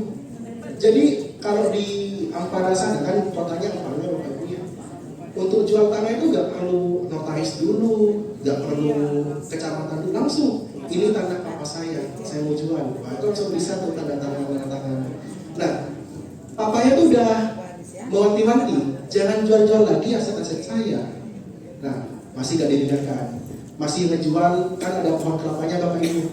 Nah, itu hasil bulunya dijual-jual. Jadi kalau Bapak Ibu menggunakan baju yang ada kelapanya, saya juga ingat pada saat saya di sana, saya diajak kebunnya Bapak Ibu. Jadi saya makan kelapa langsung. Dan itu segar sekali sih. Oke, terima saja. Ada lagunya Pak. Nah, kemudian papanya ini sudah marah Bapak Ibu ceritanya. Jadi papanya buat di hadapan notaris bilang bahwa menyatakan bahwa anak saya sudah tidak ada lagi sangkutan dengan semua harta saya, dan tuan nama anaknya sudah tidak memperoleh lagi bagian dari saya, baik saat ini maupun pada saat saya sudah meninggal. Mengenai pernyataan tersebut di atas dan segala akibat-akibatnya, para penghadap memilih kayak tempat pengadilannya seperti itu Bapak Ibu. Jadi ini bapaknya udah marah banget Bapak Ibu, gak mau ngasih sedikit pun. Nah, apakah yang demikian boleh? Tidak. Nah, tidak boleh Bapak Ibu. Nah, yang demikian tidak boleh. Tapi tidak serta-merta dikatakan tidak boleh. Karena dia kan sudah menjual, anggapannya dia sudah mengambil bagian dari harta warisnya. Nah, nanti ketika perhitungan harta waris yang seharusnya menjadi miliknya dikurangi dulu dengan harta-harta yang sudah diambil, dijual, kayak hasil kebun dan semuanya. Dan ketika saya baca dokumennya, itu yang dijual banyak sekali Bapak Ibu, dan luas-luas gitu. Jadi luar biasa sekali yang dijual, karena emang mudah banget katanya Bapak Ibu ya di sana ya. Jadi kayak datang butuh uang, jual, selesai gitu udah. Hanya, dan batasnya itu cuma patok biasa Bapak Ibu. Jadi mudah sekali. Oke, next.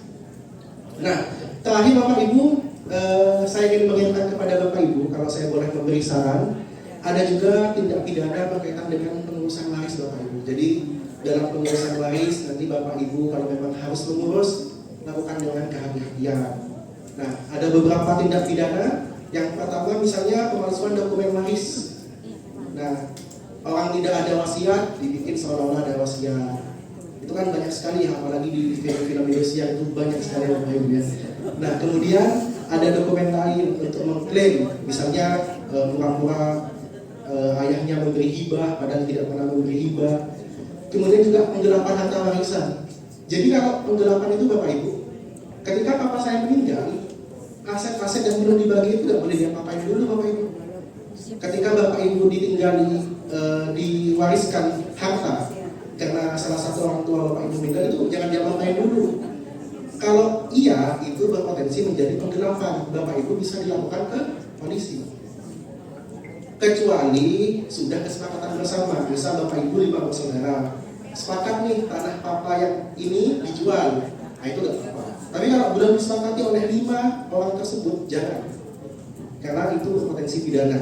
Kemudian penipuan dalam pembagian warisan, misalnya dia kasih informasi palsu, bilang tanahnya semeter, padahal kenyataannya beribu-ribu hektar, ya kan? Nah, kemudian yang ketiga, kekerasan atau ancaman terkait warisan. Yang kelima, pembunuhan untuk mendapat warisan.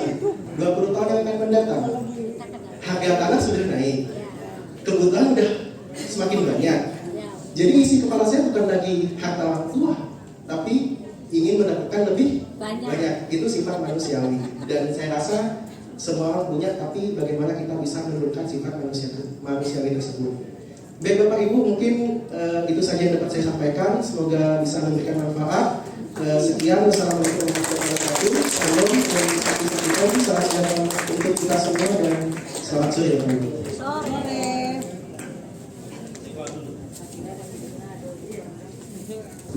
Ya, terima kasih Pak Reksi. Ya, bagaimana Bapak Ibu, oma opa, om tante, cocok jadi mantu ya?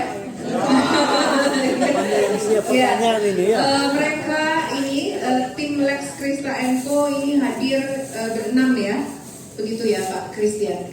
Oh, berlima ya. Jadi nanti saat konsultasi hukum gratis, silahkan mereka ada di sisi belakang di sana untuk memberikan layanan konsultasi hukum gratis.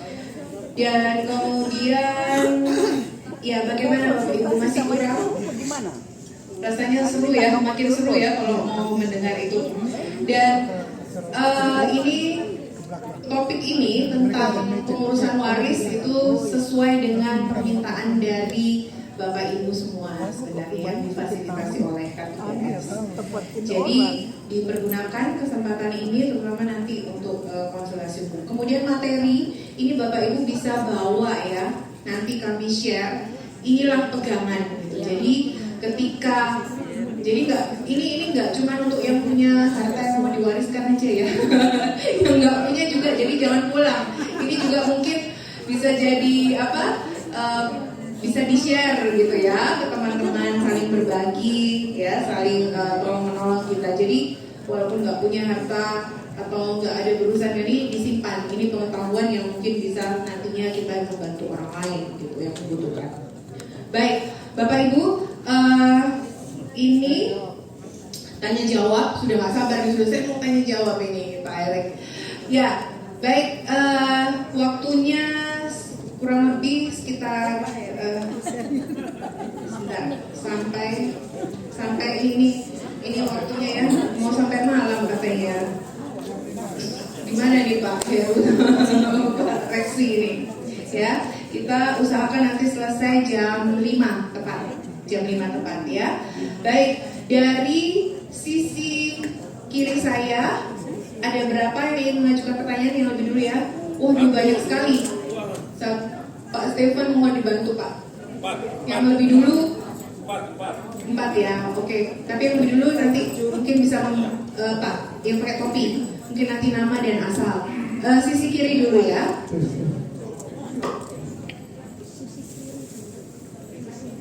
Sisi kiri saya. Selamat sore. Pertanyaannya jangan bulat-bulat. Ini nama saya Udi dari Perkumpulan Langoan. Udi dari Perkumpulan Langoan ya. Ya. Oke, silakan Pak. Ini saya mau bertanya tentang Mana yang bertanya? hak waris. Kebetulan di sana. kami itu ada anak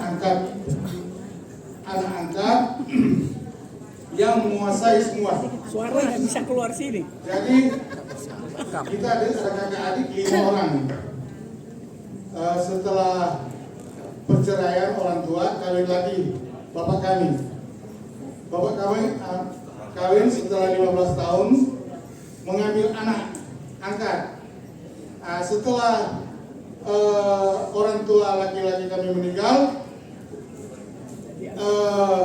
harta semua ternyata sudah dibalik nama ke anak angkat. Itu ada 7 titik.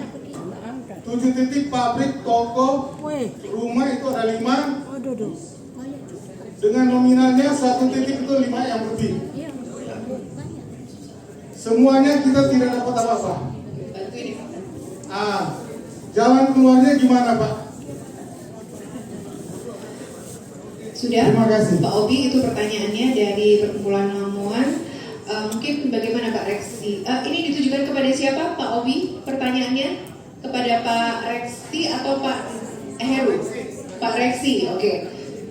Pak Heru, hold sebentar. Mau langsung dijawab Pak Reksi? Atau tambah satu lagi aja? Satu lagi ditampung. Pak bertanya dulu semua. Iya, oke, siap. Oke Pak Stefan. Satu lagi dari saya kiri dulu. Banyak orang kan yang nggak ada bagus. Selamat Iya, sore. silakan nanti.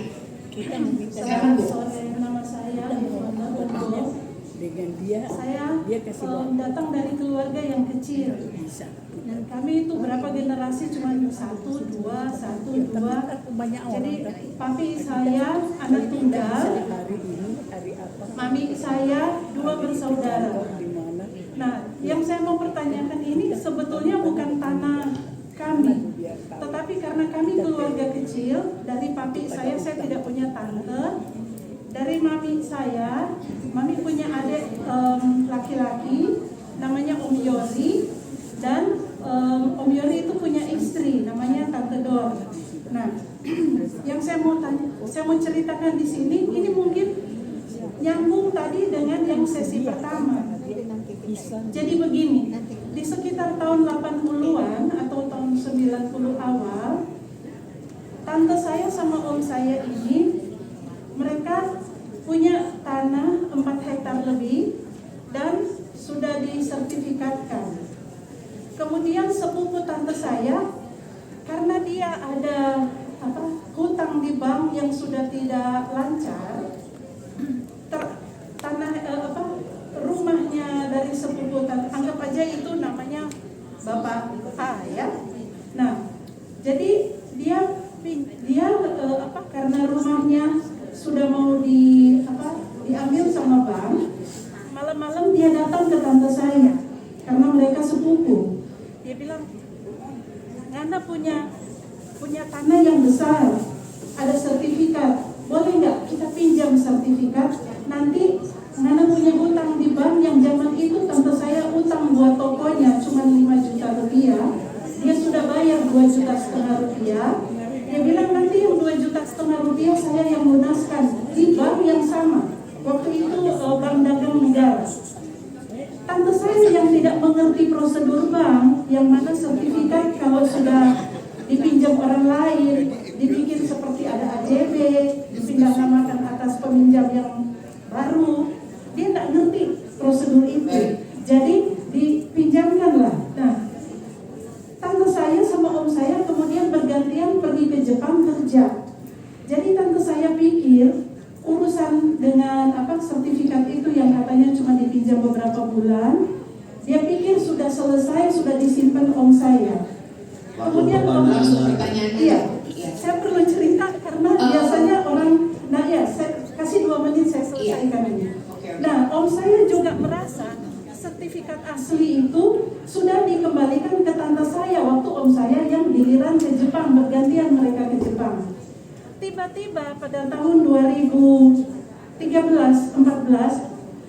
heboh kan mau terima penggantian uang tol kan di desa kami ya. Tante saya bingung, loh kok bukan saya yang mau terima uang tol? Kenapa itu yang pinjam sertifikat saya dulu? Kemudian kemudian Ibu, mungkin intinya saja pertanyaan karena ini tanya jawab. Iya. Pertanyaannya langsung satu. Iya. Pertanyaan apa Bu? Karena kita harus berbagi dengan yang lain. Iya, saya pikir saya ceritakan dulu ya. Intinya yang mau dapat tol itu bapak yang pinjam sertifikat itu. Oke. Kemudian setelah itu saya bantu tante saya karena cuma tante satu-satunya, dia hanya bisa minta tolong ke saya. Saya bantu, saya ke BPN dengan dia. Terus kita tanya ke BPN, ini atas nama siapa? BPN bilang masih atas nama Om Yori, yaitu adalah paman saya. Dan dikasihlah fotokopi dari sertifikat itu, orang BPN yang kasih ke kita. Pendek. Kita kemudian dapati, saya tanya ke PU, ya, itu yang waktu mereka pakai sertifikat untuk menerima uang tol itu, Bapak Yori masih namanya sertifikat. Ini kayaknya pembuktian dan masih kaitannya dengan materi sesi pertama ya Ibu.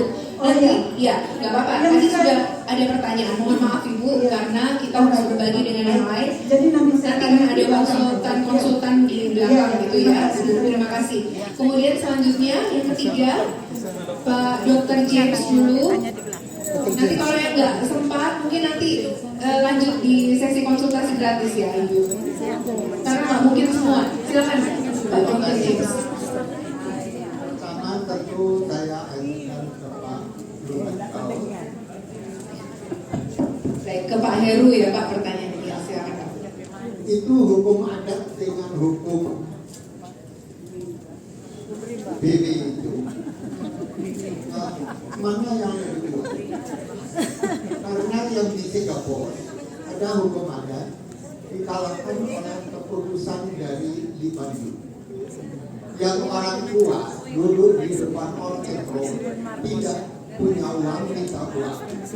Ternyata hartanya dia sudah dikasihkan kedua anaknya dan sudah menikah, dan oleh kedua anaknya itu dijual dan bapaknya jadi gelandangan di depan konser.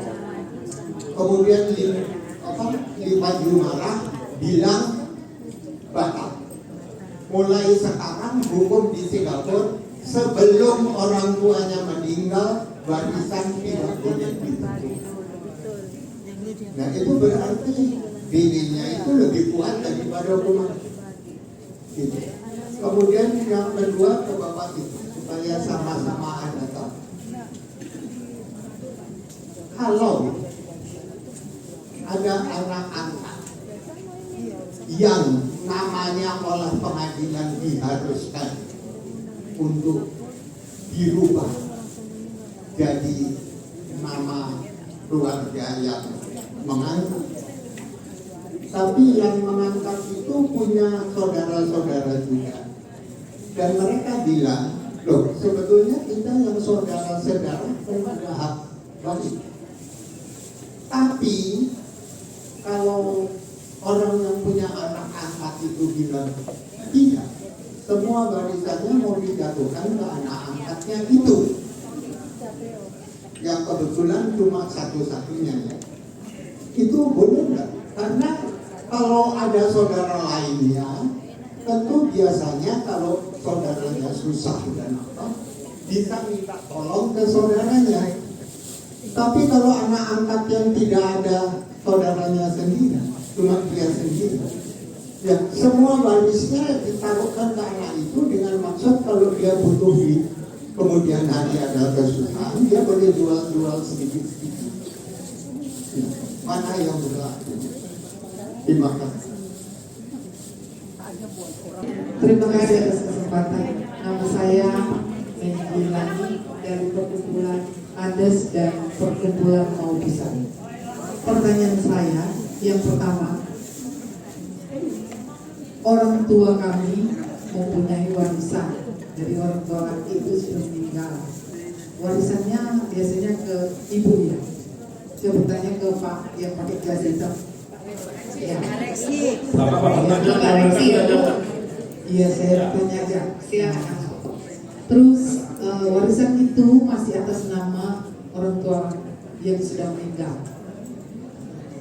Pertanyaan kami, warisan ini akan dialihwariskan kepada anak kami. Padahal anaknya satu-satunya. Tapi orang tua ini tidak mau mewariskan kepada anaknya, tetapi kepada cucunya. Nah, pertanyaan kami apakah itu boleh atau tidak, dan apakah ada hukumnya kalau memang secara diam-diam kayak yang season yang kedua tadi, secara rahasia boleh. Nah, pertanyaan yang kedua, ya pertanyaan yang kedua, mohon cepat ya. Untuk ahli waris, sertifikat istilah warisan itu belum dibuatkan sertifikat. Jadi secara adat dan secara adat perkebunan itu akan diwariskan kepada cucunya juga. Sedangkan masih ada ahli warisnya anaknya. Pertanyaan kami, apakah itu menyangkut adat dan apakah boleh melampaui dari anaknya? Itu. Ya, ini kayaknya yang pertanyaan kedua untuk Pak Heru aja ya Bu ya. Ya, boleh. Nanti mungkin kalau mau dilengkapi Pak Reksi juga bisa. Ya. Bagi Adian yang sudah ada. Ya, terima kasih. Terima kasih untuk Bapak Ibu yang sudah mengajukan pertanyaan. Silakan mau siapa dulu, Pak Reksi dulu atau Pak Heru dulu, yang sedikit dulu kayaknya. Oh. Pertanyaan pertama dari Pak Obi ya Pak ya. Ada kaitannya juga dengan pertanyaan dari Bapak Dr. James. Bagaimana kedudukan anak angkat dalam pewarisan ya Pak yang pentingnya. Biar bisa dinikmati sama semua, jadi saya jelaskan secara umum. Nah, anak angkat Bapak Ibu di BW berbeda dengan anak adopsi. Jadi kalau anak angkat itu kita angkat anak, tapi dia masih nempel sama papanya, papa yang kandung asli. Nah, kalau anak adopsi itu sudah ada putusan dari pengadilan, dia sudah lepas dari papa aslinya dan gabung ke kita. Nah, untuk pertanyaannya, anak adopsi itu berhak atas warisan sama seperti anak sah. Anak adopsi itu berhak seperti sama anak sah karena dia sudah lepas dari papanya. Sedangkan anak anak angkat itu tidak bisa serta-merta. Jadi dia baru bisa ketika ada hibah wasiat. Nah, berkaitan dengan pertanyaan Pak Obi, kenapa dia bisa mengalihkan semua hartanya padahal dia ahli waris dan angkat dan Obi ya? Adopsi ya. Nah, seharusnya dia tidak bisa serta-merta memindahkan semuanya Pak. Kami curiga yang demikian itu diduga memasukkan tanda tangan karena ketika dia akan menjual itu harus tanda tangan ahli waris yang lain Pak. Kecuali itu sudah dibagi, jadi atas bagian saya dapat satu rumah itu saya bebas untuk menjual. Nah kalau belum dibagi Pak, itu saya menduga itu dipalsukan tanda tangannya. Nah langkah hukumnya Bapak bisa proses terlebih dahulu laporan polisi terkait dugaan pemalsuannya. Bapak cari dulu bukti-buktinya atau penipuan. Nah kalau sudah terbukti gugat perdata Pak, gugat perdata minta pembatalan atas semua transaksi-transaksi yang sudah dilakukan itu. Seperti itu Pak, semoga menjawab ya Pak. Yang kemudian yang Dr. James sama, jadi ini Bapak Ibu, kalau orang tuanya masih ada, harta-hartanya itu belum bisa disebut sebagai harta waris. Jadi itu harta biasa aja yang memang dikasihkan ke anaknya, dan anaknya juga masih bisa menjual karena kan papanya juga masih ada.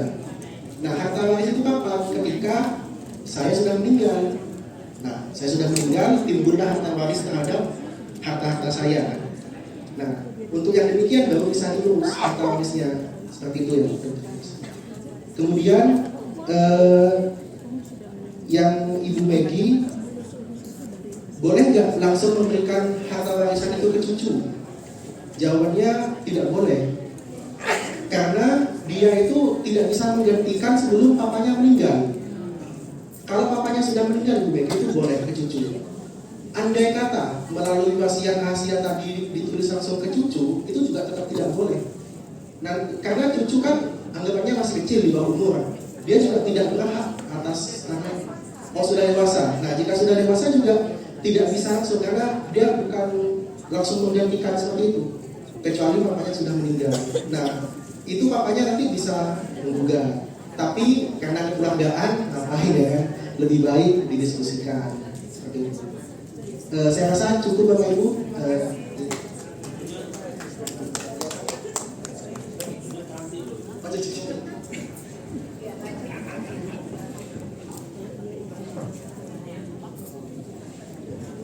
Ya, saya izin menjawab. Pak Udi menambahkan dari perspektif hukum ada gitu ya. Untuk anak angkat itu menambahkan saja ya, ya.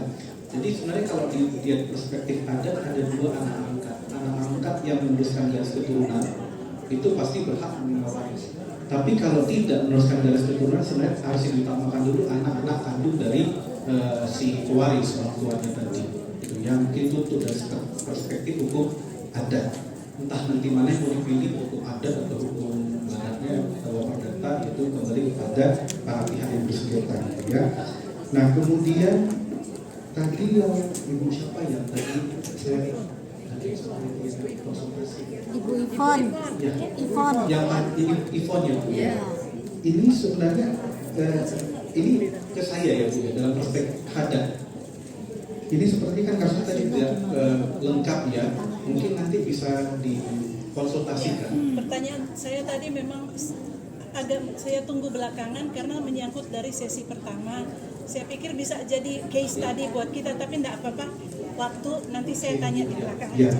terima kasih. Terima kasih. Ya, kemudian ya Pak James dulu, ya Pak Dr. James, ya. Tadi pertanyaannya adalah mana yang lebih kuat, hukum adat atau hukum BW atau kawal perdata. Nah, ketika bicara soal kuat dan hukum, kita sebenarnya bukan bicara mana yang lebih kuat atau lemah maksudnya. Tapi mana, karena gini, hukum adat itu lebih mengikat bagi masyarakat adatnya. Tapi kalau hakim itu kan lebih sulit untuk menggali nilai hukum adat karena tidak sifatnya tertulis. Jadi kalau hakim, saya jadi hakim akan lebih mudah menggalikan hukum yang tertulis, gitu ya, karena hakim kita kan cuma undang-undang, gitu ya. Tapi kalau saya sebagai hakim yang bisa menggali nilai hukum adat, maka seharusnya yang saya lihat adalah hukum adatnya. Cuma yang jauh lebih pasti tadi adalah BW-nya. Jadi bukan sebenarnya bukan kuat atau lemah Pak. Jadi mana yang lebih memberikan kepastian pasti berjadi baku atau apa. Itu mungkin dari saya Pak. Kemudian Bu Megi. Bu Megi itu tadi pertanyaannya adalah apakah bisa ahli waris itu dalam adat itu langsung diteruskan ke cucu ya Bu ya? Nah, hampir sama di dalam KUH Perdata sebenarnya ada kan garis keutamaan gitu ya. Karena sebenarnya warisan itu pertama kali itu harus jatuh kepada keturunannya gitu ya. Kecuali keturunannya itu dengan musyawarah mufakat atau kesepakatan melepaskan itu tadi. Cucu itu hanya sebenarnya bisa menerima bagian itu melalui hibah atau diwasiatkan gitu. Tapi tetap anak keturunannya itu merupakan prioritas yang utama dalam warisan. Itu dari saya. Masih bisa Pak nambah lagi untuk sisi kanan supaya adil. Baik, tadi dari sisi kiri saya, kemudian dari deretan sisi sebelah kanan saya. Ada berapa yang kira-kira mau bertanya nih? Baik. Selamat sore. Ini saya mau tanya. Kepada siapa Pak? Nama dan Daniel. perkumpulan? Pribadi. Oh, pribadi, oke. Baik. Enggak, saya mau tanya. Itu kalau apartemen atau pasar, kios bisa punya apa surat apa hak milik apa? Bisa kalau kita udah beli.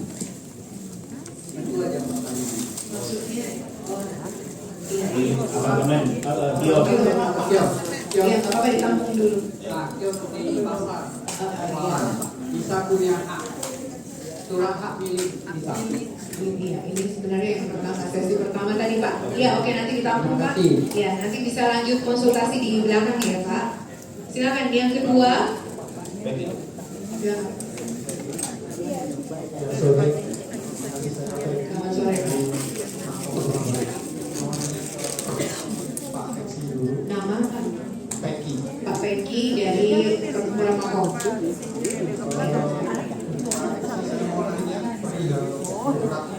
Wasiat kan kalau zaman dulu kan orang nulis surat wasiat kan ada yang tidak didaftarin itu cuma nulis tapi dia bukan saksi atau bahkan nggak saksi.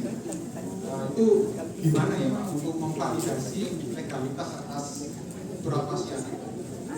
Apalagi ini ada contoh ada orang tua nggak punya anak tapi dia punya beberapa anak angkat dan dia mewariskan asetnya ini cuma by tulisan gitu aja, jadi diwariskan untuk nama ini.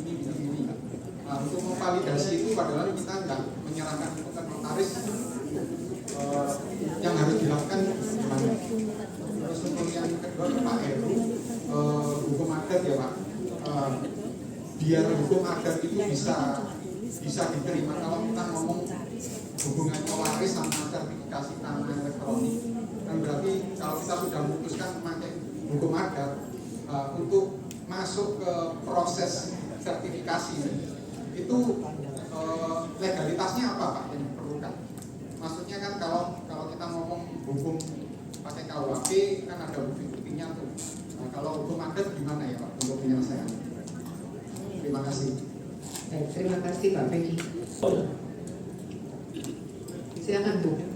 Selamat sore, saya Angel dari Perkumpulan Matong. Tadi yang menyangkut untuk ahli waris itu kan menurun ke keturunannya ya.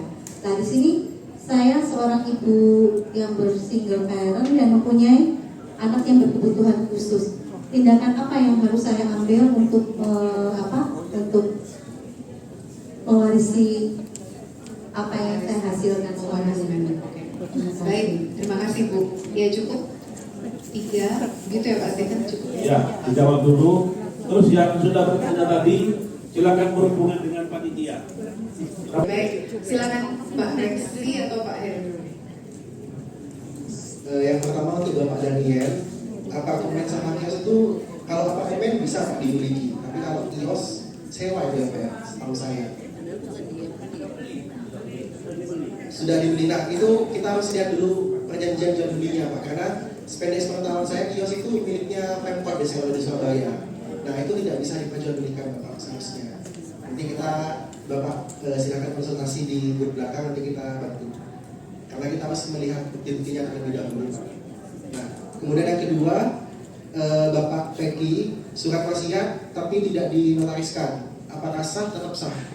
Tapi tidak bisa serta-merta dikatakan demikian. Nanti di masa mendatang semuanya bikin wasiat-wasiat palsu, ya kan? Nah, harus terlebih dahulu Bapak Ibu cek keabsahannya. Misalnya dari jenis kertasnya itu udah besar-besar, tulisannya itu kan beda. Nah, juga yang harus dicek itu apakah ahli warisnya itu kayak jadi aneh kan kalau pewaris itu hanya memberikan kepada orang tertentu yang di luar dari keluarga intinya. Itu kita patut curigai. Jadi kita harus kembali lagi tergantung surat wasiatnya seperti apa. Kita harus cek dulu.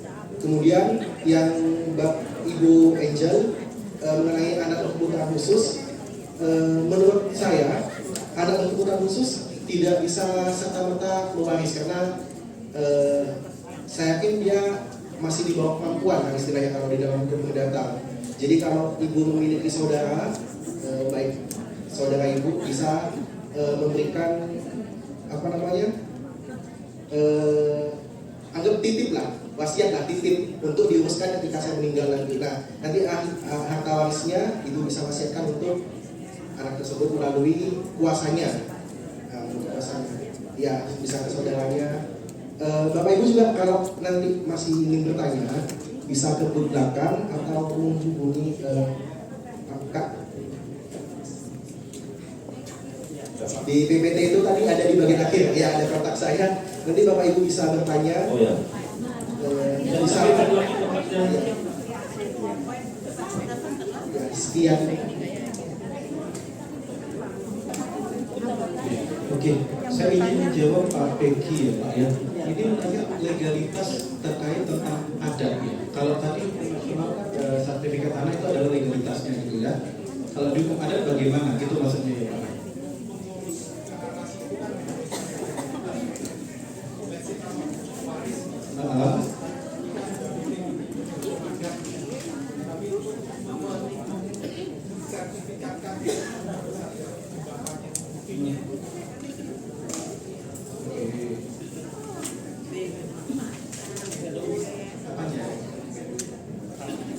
Ya, bisa aja Pak, karena sebenarnya kalau sertifikat itu kan untuk hak miliknya gitu ya. Justru bagus kalau masyarakat ada itu sudah ada sertifikatnya, malah lebih gampang untuk dibagi di sistem waris individual gitu. Itu apa itu maksudnya Pak, legalitas seperti itu? Maksud saya kalau waris kan berarti orang datang Oke.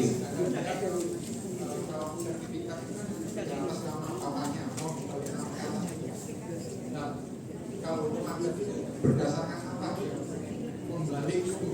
Membalikkan ininya sertifikatnya. Kalau kita ngomong hukum, kalau ini kan perdata kan pakai notaris, Iya. sama notaris. Kalau hukum adat, Oh, di hukum adat pun sebenarnya ada mengenal surat wasiat, surat waris, Pak. Tapi dia tidak di hadapan notaris ada seperti itu.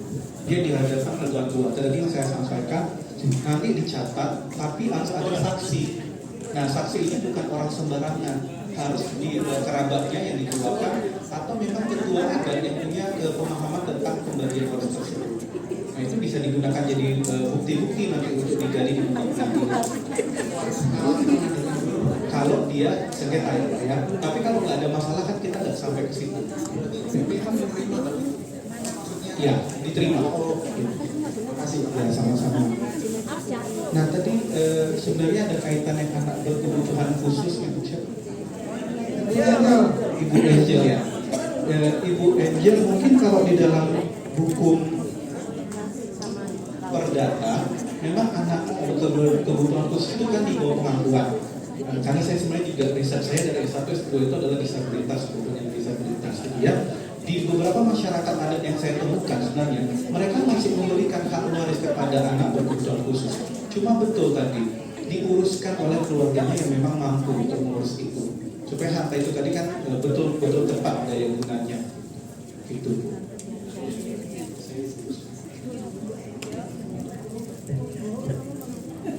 Ya, Bapak Ibu yang bertanya di putaran kedua ini, kayaknya sudah cukup ya jawabannya dia. Dan waktu juga memang sudah menunjukkan harus diakhiri gitu untuk sesi kedua ini. Kemudian nanti kita akan lanjut ke sesi yang berikutnya, launching website KTDS. Ya, baik Bapak Ibu, sebenarnya dengan berat hati kayaknya masih banyak pertanyaan, tapi nanti ada sesi konsultasi hukum gratis dan saya berharap apa yang sudah disampaikan di sesi kedua ini benar-benar bisa bermanfaat dan nanti setelah pulang juga ini bisa dipelajari lagi gitu ya. Nanti PowerPoint-nya dari Pak Heru, dari Pak Reksi itu sudah siap nanti di-share oleh moderator Adit Nego ini ya, mahasiswa Fakultas Hukum Ubaya ini nanti prosesnya. Iya baik, demikian tidak perlu berpanjang lebar lagi. Saya menutup ini. Tampilkan lagi, bisa tampilkan lagi PowerPoint nomor kontaknya Pak Reksi.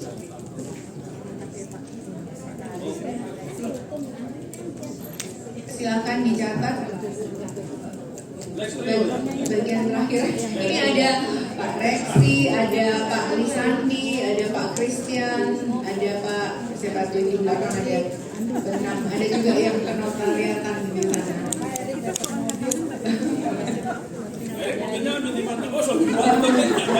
Sulit. Kalau belum bisa karena waktu nanti dibagi kok ya.